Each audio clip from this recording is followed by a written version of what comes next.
नमस्कार, मौसम खबर में आपका स्वागत है। आपके साथ मैं हूं अंजू सिंह।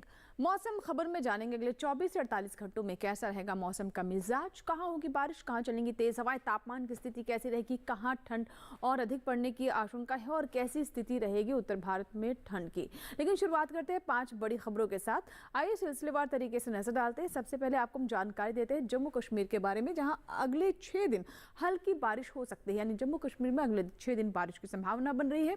वहीं उत्तराखंड की बात करें तो 1 फरवरी को यहाँ पर ओलावृष्टि की संभावना है, यानी ओले पड़ सकते हैं 1 फरवरी को। पंजाब की बात करें तो पंजाब में अगले 2 दिन छा सकता है घना कोहरा। पंजाब के कुछ क्षेत्रों में काफी घना कोहरा अगले 2 दिन हो सकता है। अब दिल्ली पर नजर डालें तो अगले 2 दिन यहाँ पर भी घना कोहरा रहने की संभावना नजर आ रही है।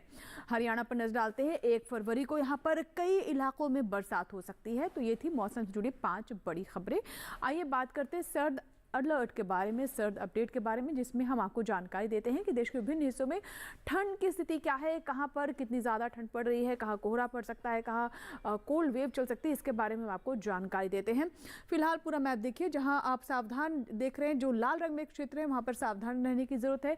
जिसमें सबसे पहले हम आपको जानकारी यहाँ पर देते हैं जम्मू कश्मीर के बारे में। आप देख सकते हैं कि बारिश होने के साथ साथ यहाँ पर बर्फबारी होने की भी संभावना। हिमाचल प्रदेश की बात करें तो यहाँ भी बर्फबारी हो सकती है और कुछ क्षेत्रों में यहाँ भी बारिश होने की संभावना है। इसी तरीके से उत्तराखंड में भी बारिश हो सकती है, कहीं कहीं बर्फबारी की भी संभावना है। पंजाब की बात करें तो फॉग और मिस्ट के साथ यहाँ पर आप देख सकते हैं कोहरा हो सकता है। हरियाणा में भी कोल्ड वेव चलने की संभावना है। पश्चिमी उत्तर प्रदेश और पूर्वी उत्तर प्रदेश में भी कोल्ड वेव के साथ कहीं कहीं छींटे पड़ सकते हैं और इसके अलावा यहाँ भी कुछ क्षेत्रों में फॉग यानी कोहरा छाने की स्थिति बनती नजर आ रही है। वहीं अगर हम बात करें पूर्वी उत्तर प्रदेश की तो यहाँ भी कहीं कहीं छींटे पड़ सकते हैं और काफ़ी ठंड हवा हो सकती है, दिन काफ़ी ठंडा रह सकता है। बात करते हैं मौसम पूर्वानुमान की। आइए इस पर हम नजर डालते हैं कि बारिश की स्थिति अगले 24 से 48 घंटों में देश के विभिन्न हिस्सों में कैसी रहेगी। शुरुआत करते हैं जम्मू कश्मीर, लद्दाख, हिमाचल प्रदेश और उत्तराखंड के साथ। तो यहाँ आप देख सकते हैं कि अधिकतर जगहों पर बारिश हो सकती है, जैसा कि हमने आपको कार्यक्रम की शुरुआत में भी जानकारी दी थी। वहीं अगर हम पंजाब, हरियाणा, दिल्ली की बात करें तो अनेक जगहों पर यहाँ भी बारिश हो सकती है। पश्चिमी उत्तर प्रदेश में कई जगह बरसात की संभावना है। पूर्वी उत्तर प्रदेश में कहीं कहीं बारिश होने की अगले 24 से 48 घंटों में हालात बनते नजर आ रहे हैं। आगे बढ़ते हैं और अन्य क्षेत्रों के बारे में आपको जानकारी देते हैं। जिसमें हम पूर्वोत्तर की बात करें, अरुणाचल प्रदेश में आप देख सकते हैं कि कई जगहों पर बारिश हो सकती है, लेकिन असम, मेघालय, नागालैंड, मणिपुर, मिजोरम, त्रिपुरा में कहीं कहीं बारिश होने की संभावना है। उप हिमालय पश्चिम बंगाल में कई जगह बरसात हो सकती है। लेकिन वहीं नीचे आए हम झारखंड, ओडिशा की बात करें तो यहाँ भी कहीं कहीं बारिश होने की संभावना बनती नजर आ रही है। दक्षिण भारत की बात करते हैं तो आप देख सकते हैं कि तमिलनाडु, केरल, पुडुचेरी में कहीं कहीं बारिश हो सकती है। अंडमान निकोबार द्वीप समूह में भी कहीं कहीं बारिश होने की अगले 24 से 48 घंटों में संभावना बनती नजर आ रही है। और आइए अब रुक करते हैं आगे और जानते हैं कि और देश के विभिन्न हिस्सों में कैसे हालात रहेंगे बारिश को लेकर। जिसमें हम मध्य भारत की ओर रुक करें तो सबसे पहले आपको जानकारी देते हैं छत्तीसगढ़ के बारे में, जहां पर कहीं कहीं बारिश हो सकती है। लेकिन पूर्वी मध्य प्रदेश, पश्चिमी मध्य प्रदेश में बरसात की कोई संभावना नहीं है। इसी तरीके से विदर्भ, मराठवाड़ा, मध्य महाराष्ट्र, गुजरात में भी बारिश की कोई संभावना नहीं है। लेकिन राजस्थान की बात करें तो यहाँ कहीं कहीं अगले 24 से 48 घंटों में बारिश होने के हालात बनते नजर आ रहे हैं। अब बात करते हैं मौसम के जाल की, यानी पिछले 24 घंटों में मौसम का मिजाज कैसा रहा, स्थिति कैसी रही, इसके ऊपर अब नजर डालते हैं। जिसमें हम अगर सबसे पहले जम्मू कश्मीर, लद्दाख की बात करें तो पिछले 24 घंटों में यहाँ पर बारिश कहीं कहीं दर्ज की गई है। वहीं अगर हम नीचे आए पंजाब, हरियाणा की और हम रुक करें तो हरियाणा में काफी ठंडक महसूस की गई, कोल्ड वेव जैसी स्थिति रही। वहीं पंजाब में भी कुछ क्षेत्रों में कोहरा छाया रहा। अगर हम पश्चिमी उत्तर प्रदेश की बात करें तो यहाँ कुछ क्षेत्रों में कोहरा रहा। पूर्वी उत्तर प्रदेश में ठंडक के साथ कोहरा यहाँ पर देखा गया। पूर्वोत्तर में अरुणाचल प्रदेश में भी आप देख सकते हैं बारिश हुई और कहीं कहीं कोहरा भी रहा। उप हिमालय पश्चिम बंगाल, सिक्किम में भी ऐसे ही हालात रहे और इस तरीके से ओडिशा में भी आप देख रहे हैं कि फॉग और मिस्ट की स्थिति पिछले 24 घंटों में यहाँ भी दर्ज की गई है। दक्षिण की ओर रुख करते हैं, जिसमें अब आपको जानकारी देते हैं अन्य क्षेत्रों के बारे में आपको बताया। उससे पहले हम अंडमान निकोबार द्वीप समूह के बारे में आपको जानकारी दे दें। यहाँ पिछले 24 घंटों में बारिश दर्ज की गई है। और इसी के साथ ही मौसम खबर में यहाँ फिलहाल वक्त एक छोटी सी ब्रेक का, कहीं मत जाएगा, देखते रहे मौसम खबर।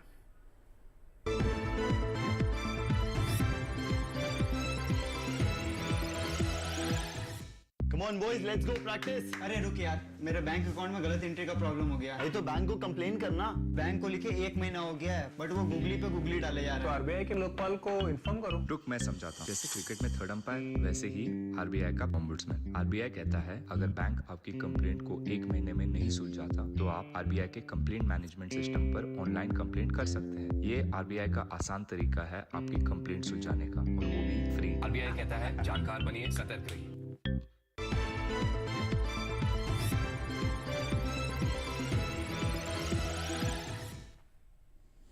ब्रेक के बाद एक बार फिर आपका स्वागत है। आप देख रहे हैं मौसम खबर और ब्रेक के बाद इस हिस्से में हम बात करते हैं तापमान के हाल की, यानी देश के जो अलग अलग क्षेत्र हैं वहां पर अधिकतम और न्यूनतम तापमान कहां सामान्य से ऊपर रहा, कहां नीचे लुढ़का, इसके बारे में आपको जानकारी देते हैं। पहले हम बात करते हैं न्यूनतम तापमान की।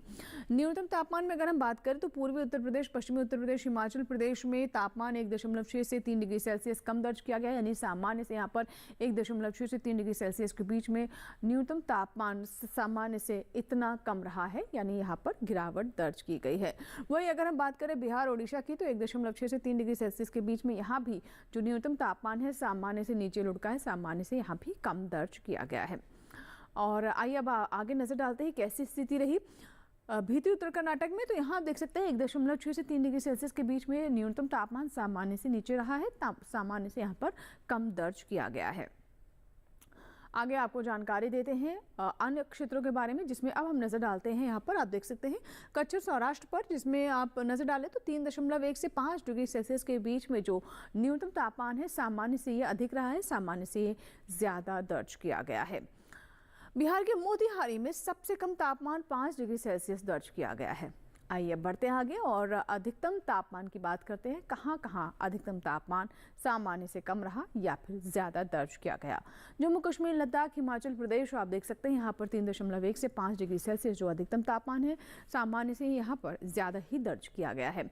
आगे आपको जानकारी देते हैं देश के अन्य हिस्से हैं वहाँ पर तापमान, जो आमतौर पर तापमान रहता है उसकी स्थिति क्या रही है और इस बार कैसे दर्ज की गई है, जिसमें अब हम नज़र डालते हैं पश्चिमी राजस्थान पर। तो आप देख सकते हैं कि यहाँ पर जो अधिकतम तापमान है सामान्य से 5 डिग्री सेल्सियस, जिसमें हरियाणा और दिल्ली भी शामिल है, कम दर्ज किया गया है।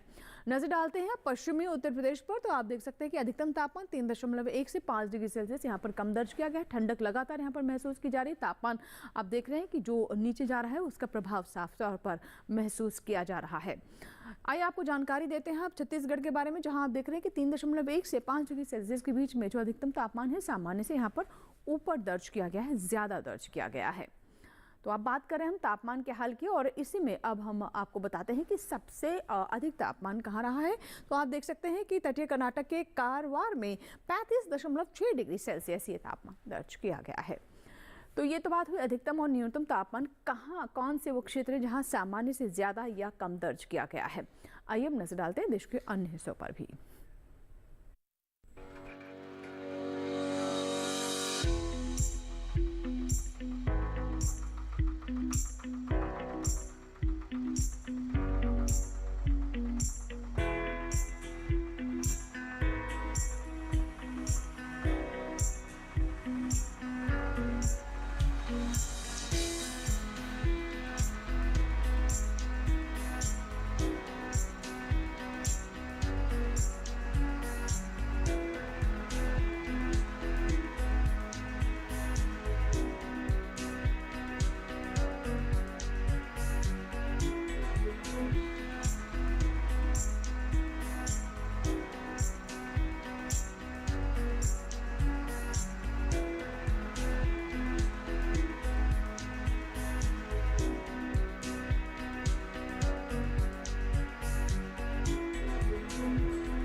और इसी के साथ ही मौसम खबर में यहाँ वक्त हुआ एक छोटी सी ब्रेक का।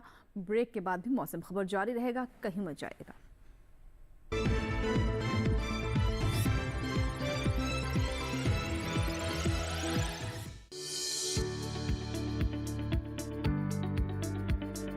कृषि और पशुपालन है एक दूसरे के पूरक। घर आंगन से लेकर व्यावसायिक फार्म तक, मुर्गी पालन से लेकर रेगिस्तान के जहाज तक। बीमारियों से अब पशुपालक ना हो परेशान। विशेषज्ञ करेंगे आपकी समस्या का समाधान। जुड़िए हमसे, पूछिए अपने सवाल। ईमेल के जरिए भी आप हमारे साथ जुड़ सकते हैं। हमारी ईमेल आईडी है ddkisanapc@gmail.com। हमारे टोल फ्री नंबर हैं 1800-113060 और 1800-113061। देखिए अपना पशु चिकित्सक हर रविवार शाम 6:30 बजे दूरदर्शन किसान चैनल पर।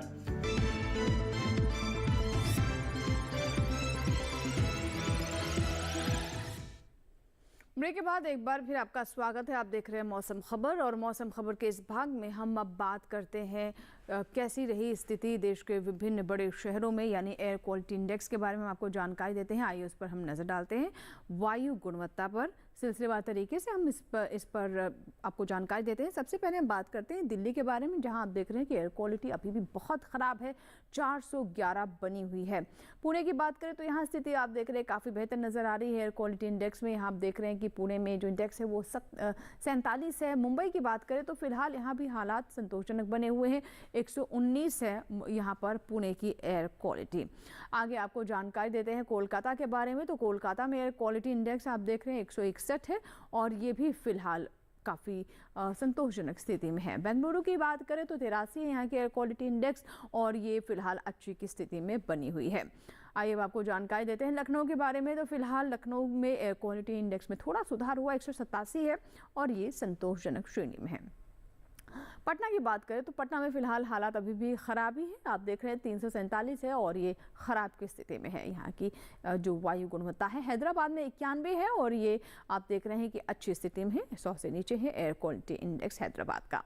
आगे आपको बताते हैं अहमदाबाद के बारे में। यहाँ आप देख रहे हैं 158 है अहमदाबाद में एयर क्वालिटी इंडेक्स और ये संतोषजनक कैटेगरी में है, संतोषजनक श्रेणी में है।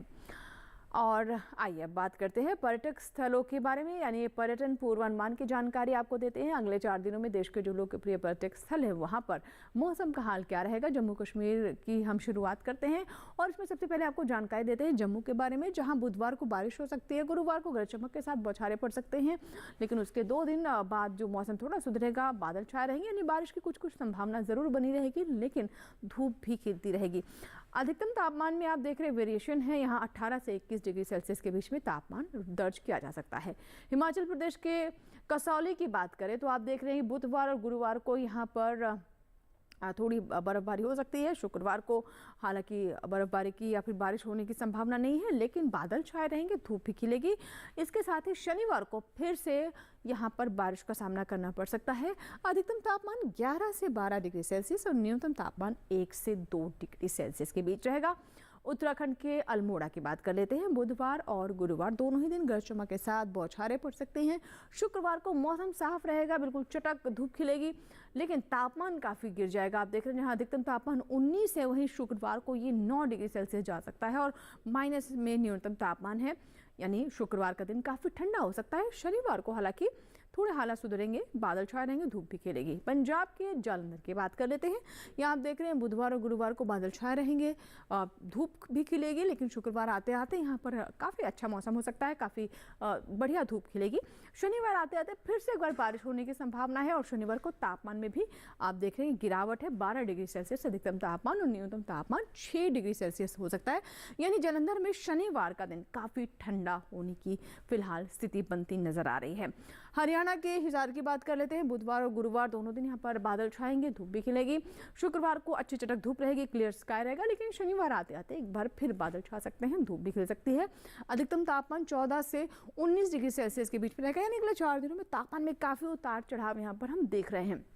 न्यूनतम तापमान 9 से 11 डिग्री सेल्सियस 7 से 11 डिग्री सेल्सियस के बीच में रहेगा, यानी न्यूनतम तापमान में भी काफ़ी उतार चढ़ाव। उत्तर प्रदेश के कानपुर की बात करें तो बुधवार और गुरुवार को फॉगर मिस्ट रहेगा। शुक्रवार को बादल तो नहीं रहेंगे, लेकिन मौसम काफ़ी साफ रहेगा। शनिवार को फिर से बादल छा सकते हैं, धूप और यहाँ पर धूप खिलने की संभावना शनिवार को नहीं है। काफ़ी बारिश यहाँ पर कुछ क्षेत्रों में हो सकती है।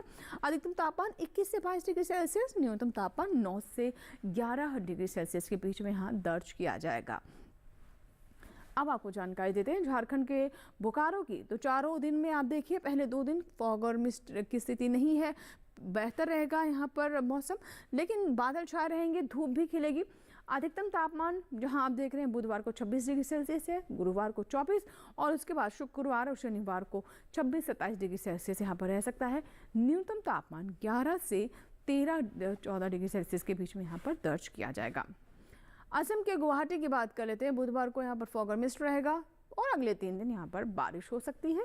अधिकतम तापमान आप देख रहे हैं यहाँ पर 22 से 26 डिग्री सेल्सियस के बीच में रहेगा। न्यूनतम तापमान 11 से 13 डिग्री सेल्सियस के बीच में यहाँ पर दर्ज किया जाएगा।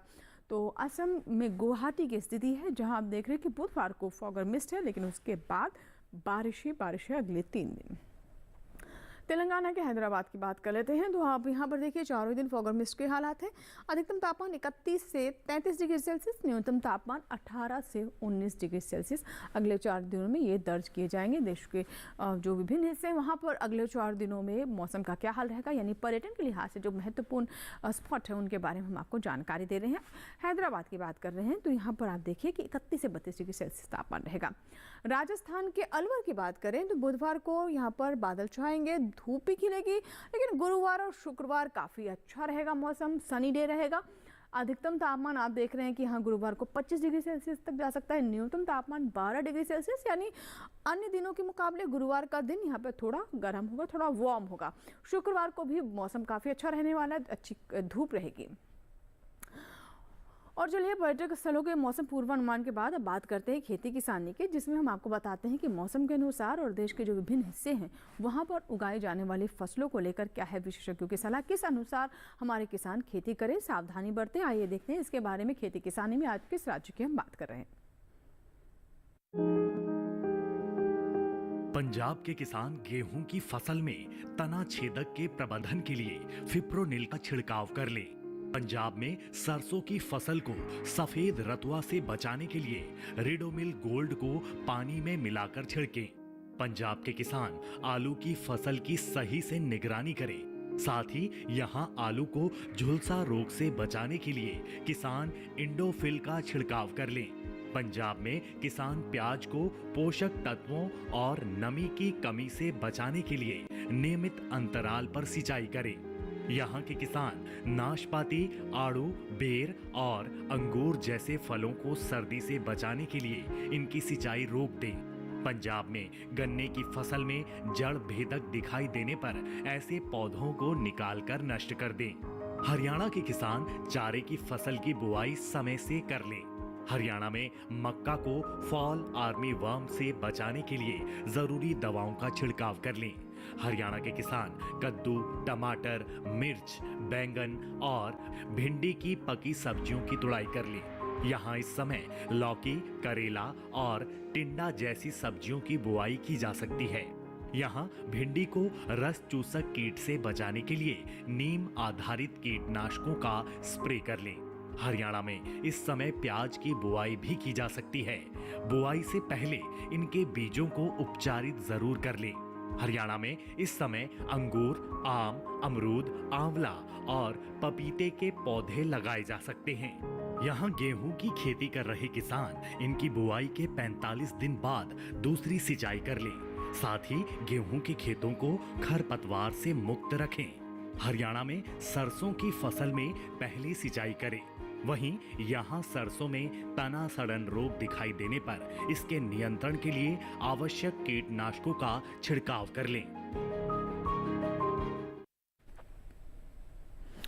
तो ये थी खेती किसानी से जुड़ी हमारी रिपोर्ट। आइए अब बात करते हैं कि क्या सलाह है कृषि मौसम वैज्ञानिक की। जी हाँ, आइए अब जानते हैं कि इस ठंड के मौसम में जहाँ पर कुछ क्षेत्रों में काफ़ी ठंड पड़ रही है, ऐसे में फसलों की कैसे देखभाल करने की आवश्यकता है, इसके बारे में विस्तार से जानकारी दे रहे हैं पुणे मौसम विज्ञान विभाग के कृषि मौसम वैज्ञानिक आशुतोष मिश्र। आइए सुनते हैं उनको। जम्मू कश्मीर में वर्षा के पूर्वानुमान को ध्यान में रखकर प्याज एवं लहसुन की फसल में निराई एवं गुड़ाई का कार्य कुछ समय के लिए स्थगित किया जा सकता है। उत्तराखंड में मूली की कटाई यथाशीघ्र पूर्ण कर लें। राजस्थान में कपास की तुड़ाई का कार्य पूर्ण करें। जौ एवं रबी मक्का में जहां पर आवश्यक हो सिंचाई भी प्रदान कर सकते हैं। आगामी कुछ दिनों के दौरान पंजाब, हरियाणा, दिल्ली, उत्तर प्रदेश, उत्तरी राजस्थान, उड़ीसा तथा बिहार में अनेक हिस्सों में घने कोहरे की स्थिति बनी रहने की संभावना है। अतः किसान भाइयों से अनुरोध है कि खड़ी फसलों की निगरानी नियमित रूप से करते रहें। झुलसा रोग की संभावना को ध्यान में रखकर आलू, टमाटर तथा प्याज की निगरानी लगातार करते रहें और अगर लक्षण दिखाई दें तो उचित पौध संरक्षण उपाय किए जा सकते हैं। मध्य प्रदेश में चने की फसल में फूल आने की अवस्था में सिंचाई स्थगित कर दें। सब्जियों में निराई एवं गुड़ाई का कार्य जारी रखने की सलाह भी दी जा रही है। छत्तीसगढ़ में गेहूं की बुआई को यदि 50 से 60 दिन हो चुके हों तो गेहूं की फसल में आवश्यकता अनुसार सिंचाई भी प्रदान कर सकते हैं। उड़ीसा में 3 से 4 सप्ताह पुराने धान के पौधों का प्रतिरोपण किया जा सकता है। परिपक्व मूंग की फलियों की कटाई कार्य भी कर सकते हैं। असम में बोरो धान का प्रतिरोपण का कार्य जारी रख सकते हैं। रुपाई के 7 से 10 दिन के भीतर गैप फिलिंग करने की सलाह भी दी जाती है। तमिलनाडु में मौसम साफ होने पर परिपक्व सांभा धान, दालों तथा बाजरा की कटाई के कार्य पूर्ण कर सकते हैं। महाराष्ट्र में मौसम साफ रहने की संभावना है। इसको ध्यान में रखते हुए परिपक्व ज्वार, हल्दी, अदरक एवं अरहर की कटाई भी जारी रख सकते हैं। तो ये थी मौसम वैज्ञानिक की सलाह, कैसे हमारे किसान फसलों को अच्छे से उनका ध्यान रख सकते हैं और अच्छी फसल प्राप्त कर सकते हैं। देश के विभिन्न हिस्सों में जो मौसम की स्थिति है उसको देखते हुए ये थी मौसम वैज्ञानिक की सलाह। आइए बढ़ते हैं आगे और बात करते हैं आज की फसल की, जिसमें आज हम आपको जानकारी देंगे गाजर की फसल के बारे में। गाजर एक बहुत ही अच्छी फसल है जिससे किसानों को अच्छा लाभ होता है। ये स्वास्थ्य के लिए भी काफ़ी अच्छी है और इसमें पाए जाने वाले पोषक तत्व हमें काफ़ी मदद भी करते हैं। किसान कैसे इसकी फसल ले सकते हैं, आइए देखते हैं।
अनावश्यक पौधे निकालकर मध्य की दूरी अधिक कर देनी चाहिए। साथ ही बढ़ी हुई जड़ों में हल्की निराई गुड़ाई करते रहना चाहिए।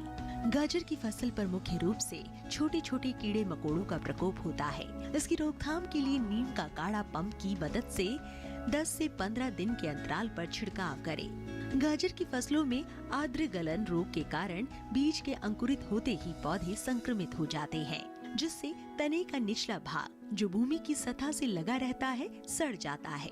फलस्वरूप पौधे वहीं से टूटकर गिर आते हैं। इस रोग की रोकथाम के लिए विशेषज्ञों की सलाह पर बीजोपचार कर ले। गाजर की जड़ों की खुदाई तभी करें जब वे पूरी तरह विकसित हो जाए। खेत में खुदाई के समय पर्याप्त नमी रखें। साथ ही फसलों को सुखाकर उचित स्थान पर भंडारित करें।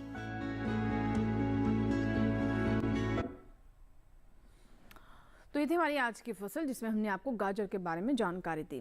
इसी के साथ ही मौसम खबर में फिलहाल इतना ही, लेकिन चलते चलते आपको जानकारी दे दें कि आप मौसम खबर हमारे YouTube चैनल पर भी देख सकते हैं। इसके लिए इस QR कोड को स्कैन करें। उम्मीद करते हैं मौसम खबर से हमारे किसानों को मदद हो रही होगी। मौसम का ताज़ा हाल और कृषि सलाह लेकर फिर होंगे हाजिर। आप बने रहे दूरदर्शन किसान के साथ। नमस्कार।